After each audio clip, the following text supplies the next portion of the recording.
you look towards the front of the boat here, you see that the doors have just opened, heading out onto the lake, and you see that difference of water level. Now, the doors open just a little bit at first, and water starts to filter in here. As we lift up and the water level gets more equal with the outside, the doors will open a lot faster. So we'll be underway in just a few minutes.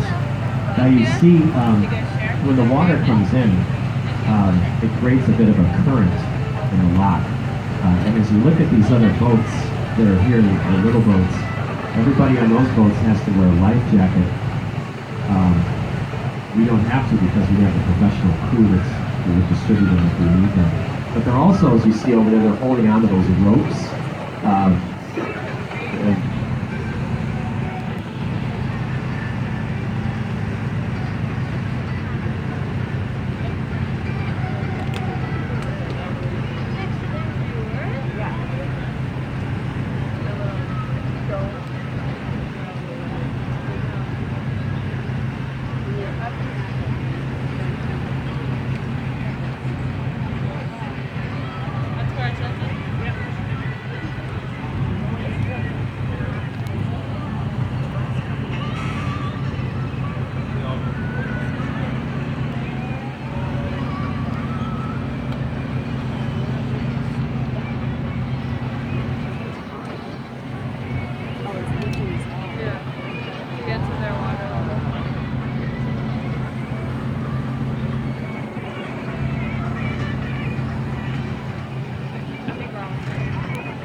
Folks, our timing is perfect because that is the start of the Thunderbirds show. That is the Air Force aerial team, so we're going to have a great view of that. Plenty of distractions, but air show at no extra price.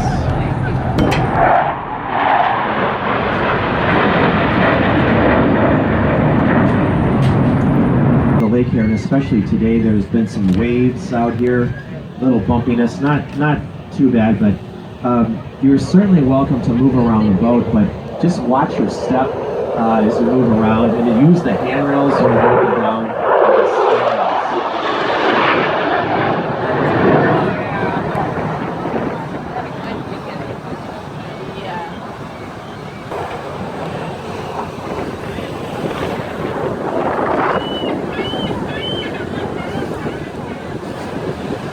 So Lake Michigan is the third largest of the 5 Great Lakes.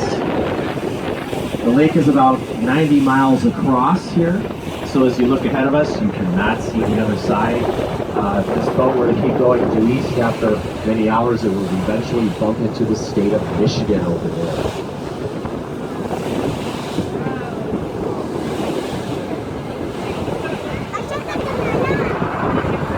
Great Lakes contain 22% of all the Earth's surface fresh water. And so 8 is fresh water. A lot of folks when they first come to Chicago think that this is an ocean because it looks so big, but this is just one big body of fresh water.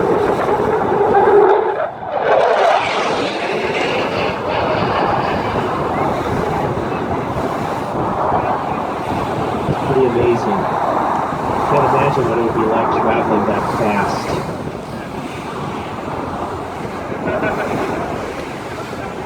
You know, the Thunderbirds are based, there's an airport down at Gary, Indiana, which is to the right of us. Normally it takes you like 45 minutes to drive there. They can cover that distance in about 30 seconds.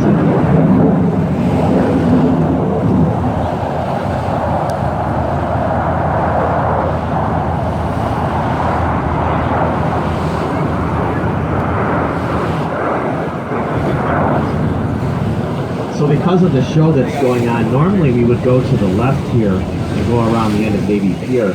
But today we are going to go outside the break wall and go left a bit, which is great because you're going to get to sort of see the city from a little bit further out than we normally do, and you're going to get a great view of this lighthouse that's in front of us and to the left. The lighthouse is called the Chicago Harbor Light. It was built. It's very old. It was built in 1893. It was originally located about 7 miles to our right or south down the lakefront. It was moved to this spot in 1918. There were a number of lighthouse keepers that lived in the lighthouse over the years. The last one moved out in 1979 when the lighthouse was fully automated. And you're going to have a great photo spot here as well because Captain Nico is going to take us out here and we're going to turn left around the lighthouse and you'll get a great view of the lighthouse in front of the city skyline here momentarily. In particular, you can see that it's like a mass of boats over there. There's thousands of them. They're probably all rafting together and people jump from boat to boat and party with one another. So you're out here on probably the busiest day of the year as far as water traffic.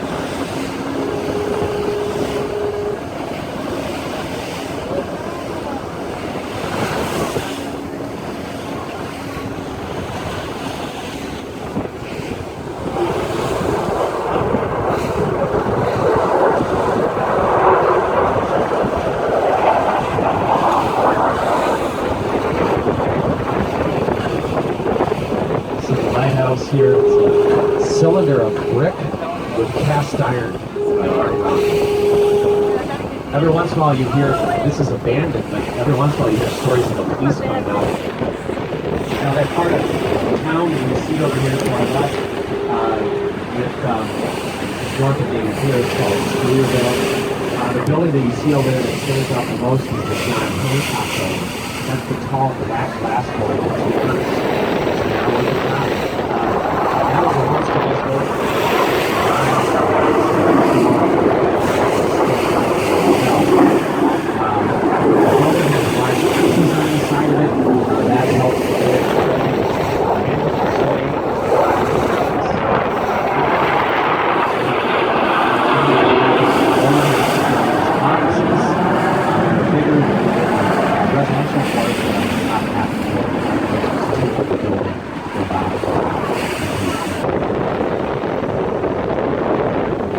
Get a little as we turn here.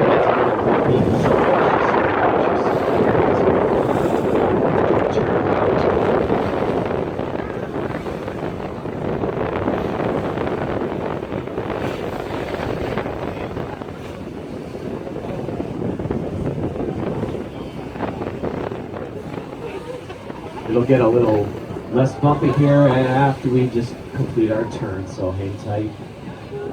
We just wanted to make sure that everybody felt like you were really on a boat ride today, not on this sort of flat, even stuff.